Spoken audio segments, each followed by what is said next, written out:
dalam masa yang sama, Fuad Zakarshi pun menyebut tentang kegagalan Raja Formula Rafizi.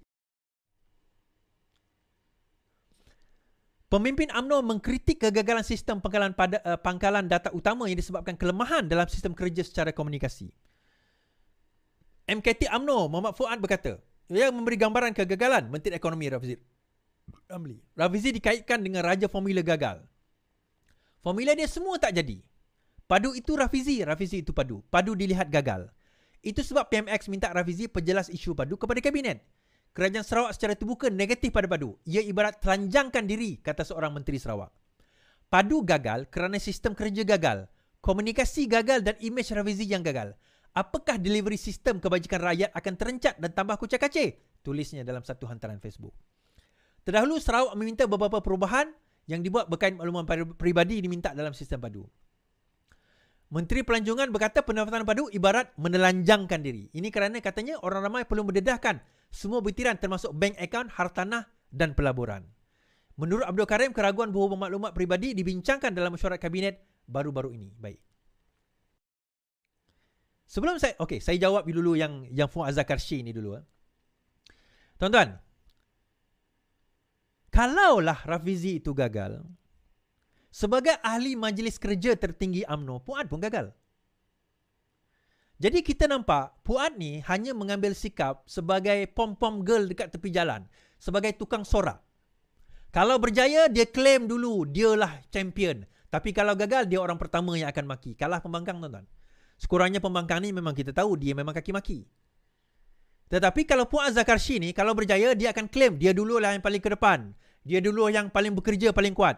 Tapi kalau gagal, dia orang pertama yang akan mendepuk tangan dan memastikan kita jatuh. Soalan kita, kalau komunikasi Rafizi gagal, apa yang Fuad Zakarshi buat?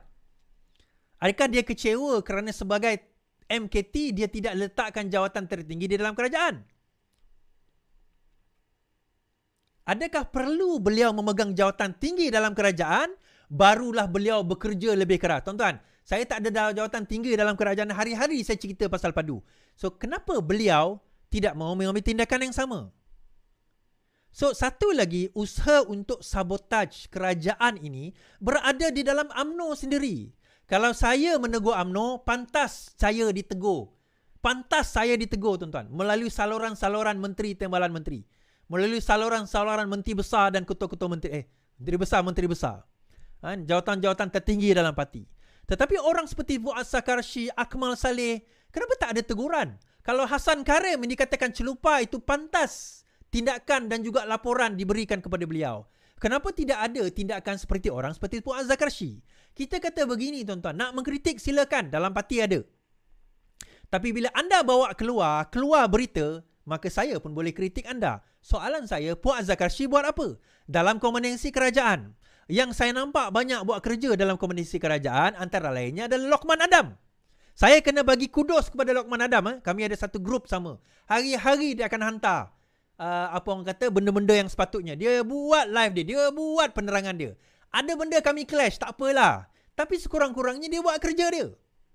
Fuad Zakarshi, sekali dia keluar kenyataan dia akan damage kerajaan. Tetapi selain daripada itu, dia tak pernah keluar kenyataan lain yang positif kepada kerajaan. Dia nak jadi apa? Dia jadi macam MCA. Kan? Nak bagi negatif kepada kerajaan. Tak apa, Laiz dia bagi negatif kerajaan. Boleh, join pembangkang lah. Duduk dalam blok pembangkang, bagi negatif pada kerajaan. Dia kata tak ada komunikasi. Okay, fine. Bagilah komunikasi. Bagaimana UMNO nak kena angkat benda ni? Di mana UMNO boleh angkat cerita Stokin, tetapi UMNO tak boleh angkat cerita Padu. Kenapa? Cerita Stokin tu UMNO gagah dan pergi jaja seluruh negara Malaysia sampai nak boykot, tetapi kenapa cerita Padu UMNO tak boleh angkat lebih tinggi daripada cerita Stokin? Sebab apa? Sebab tak ada benda nak ditunggang kat situ. Saya tak sebut UMNO per se, saya sebut Fuad Zakarshi. Jangan UMNO salah anggap saya tembak UMNO pula. Bukan UMNO, Fuad Zakarshi ni lah. Kenapa tak tunggang isu ini dengan lebih baik? Oh, sebab Rafizi buat engkau duduk dalam kerajaan. Engkau lah kerajaan itu. Gagal Rafizi, gagal engkau. Itu je. Rafizi gagal, kalau kau assume Rafizi gagal, maka engkau juga gagal. Tapi persoalannya gagalkan Rafizi. Sekarang ini setakat 24, setakat semalam lah. 7 juta lebih telah mendaftar. Targetnya 10 juta. 70% daripada target telah mendaftar. Gagal ke?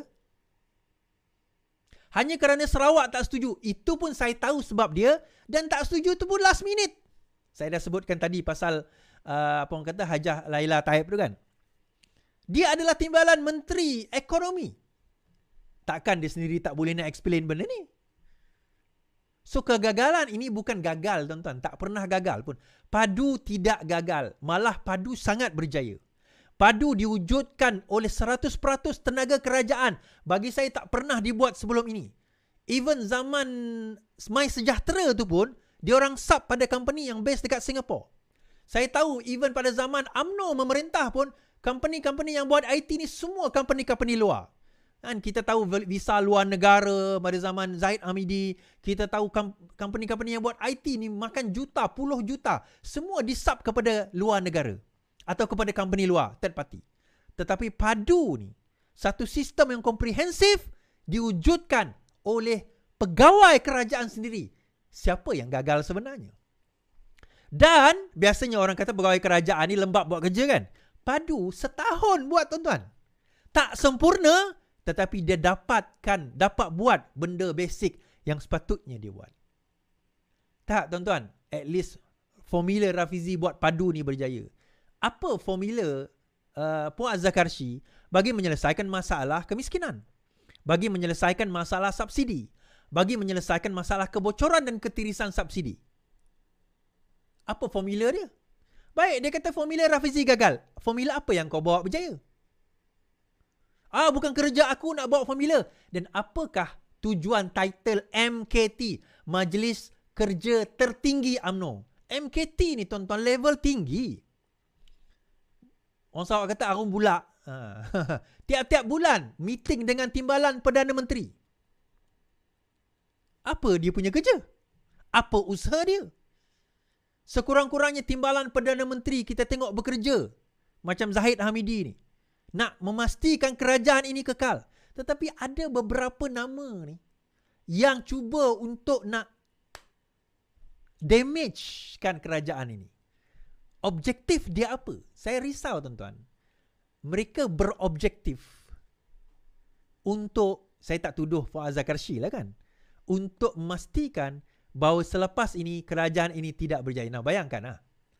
Okey, Rafizi kata itu dalam forum, dia kata selepas ini pengumuman selepas Padu ni dalam 2-3 bulan kerajaan akan umumkan mekanisme pemberian subsidi. Kenapa dia minta nombor akaun tuan-tuan? Tuan-tuan perasan tak? Kenapa Rafizi minta Padu minta nombor akaun? Tuan-tuan perasan tak? Dia kata selepas nanti pengumuman itu dibuat, berkemungkinan besar rakyat akan minta supaya dibuka balik Padu untuk daftar semula. Kenapa tutup 31 hari bulan Mac is?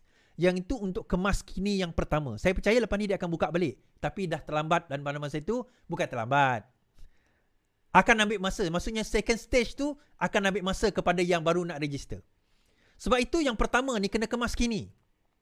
Supaya penyusunan, apa tuan-tuan? Ini hint. Saya tak kata betul, saya tak kata tidak. Tapi ini kemungkinan. Dan kalau saya salah, saya salah.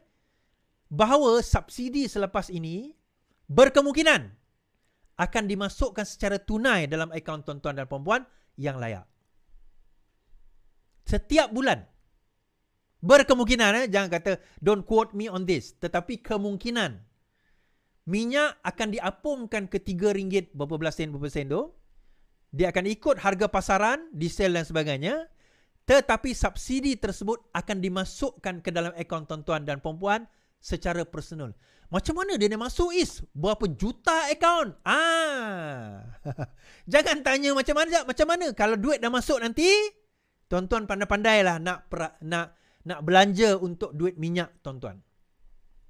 Pada masa itu dekat sempadan kita cerita Golok tadi kan. Banyak duit minyak hilang. Sebab dekat Golok minyak RM5 tuan-tuan. Kalau tak salah saya lah. Kita baru RM3 lebih, RON 95. Dia 92, berapa berapa ringgit dah. Even dekat Brunei $1.50 untuk RON 97. $1 is about RM4. Minyak kita RM2. Singapore, minyak lebih kurang lah RM5 kalau tak silap saya. Kita minyak kita RM2, tuan-tuan. RM2 tak sampai, yelah RM2 berapa sen, 5 sen. Tak gila dia orang nak pergi isi minyak kita. Nah, bila kita terpaksa naik, bila sempadan ini, minyak kita murah, apa dia buat? Diesel kita murah. Dia akan beli minyak kita, so kebocoran subsidi. So, lepas ni bila kita buang subsidi, dia orang belilah minyak kita banyak mana sekalipun, walaupun masih murah, tetapi dia bayar subsidi. Now, subsidi ni macam mana, tuan-tuan? Macam mana subsidi ni sebenarnya? Saya cerita, subsidi ni kerajaan bayar cash kepada 5 syarikat minyak. Petronas, Shell, ada 2-3 lagi. Cash setiap bulan. Okey, dia akan keluarkan minyak, bil dia tu berapa bilion, dia akan hantar kepada kerajaan dan kerajaan kena bayar syarikat minyak ni bilion. So daripada kerajaan bayar syarikat minyak ni bilion, di mana kebanyakannya pergi kepada orang kaya, kereta-kereta besar, kereta daripada luar negara. Baik duit itu daripada bayar bilion setiap bulan kepada syarikat-syarikat ini, dia masukkan ke dalam akaun-akaun mereka yang layak. Ni contoh. Saya tak kata ya. Saya tak kata itu mekanisme dia. Tapi contoh kemungkinan. Kalau tidak pun ada mekanisme lain. Itu contoh. Mungkin cara itu, mungkin cara lain. Saya bagi hint. Mungkin ada cara lain. Jangan salahkan saya kalau bukan cara itu. Tetapi, poinnya adalah, menurut Rafizi, lebih baik kita bagi duit itu kepada individu daripada kita bagi kepada syarikat. Syarikat tak kisah duit bocor. Minyak tu bocor. Baik kita kompensatekan minyak golongan-golongan ini, golongan B80 lagi, B80 ini, kita bayar mereka duit minyak, kita bagi mereka tiap bulan, so that mereka boleh isi minyak. Ataupun guna kad, kita tak tahu. Mekanisme ni nanti akan diumum tidak lama lagi. So tuan-tuan, tengoklah sendiri. So, if this works, tuan-tuan, kalau benda ini berkesan, benda ini berjaya, tiba-tiba kita berjaya wujudkan apa semua, yang dapat nama Rafizi juga. Kan? Tapi of course akan ada orang tak puas hati, normal lah. Itu kita tak nafikan lah. Tapi sekurang-kurangnya kita berjaya mengurangkan ketirisan, kita berjaya mengurangkan apa orang kata orang yang tidak layak untuk isi minyak yang tidak sepatutnya. Tuan, saya ada kenal tuan-tuan kereta dia Velfire, Alphard, tangki besar-besar, Honda Accord ni baru saya tahu sekali isi RM150, RM180 sekali isi. Belum kita cerita 4-wheel drive yang besar-besar tangki tu kan. Tapi yang miliki kereta ni orang miskin ke? Golongan T20. Mereka yang golongan miskin yang sokong, naik motor kapcai je, isi minyak pun RM10 tak sampai. Kan? Tapi mereka yang tak suka dengan usaha untuk kita cuba hilangkan bocor. Tuan-tuan, kalau bocor atau ketirisan kepada subsidi ini kita boleh kurangkan kepada itu, duit tu pergi ke mana? Duit tu akan pergi kepada kita balik. Dalam bentuk pembangunan, dalam bentuk infrastruktur, dalam bentuk bantuan. Itu adalah lebih baik. Kan? Tapi, yalah. Sebab itu saya kata, time will tell. Don't worry. Habis kat situ.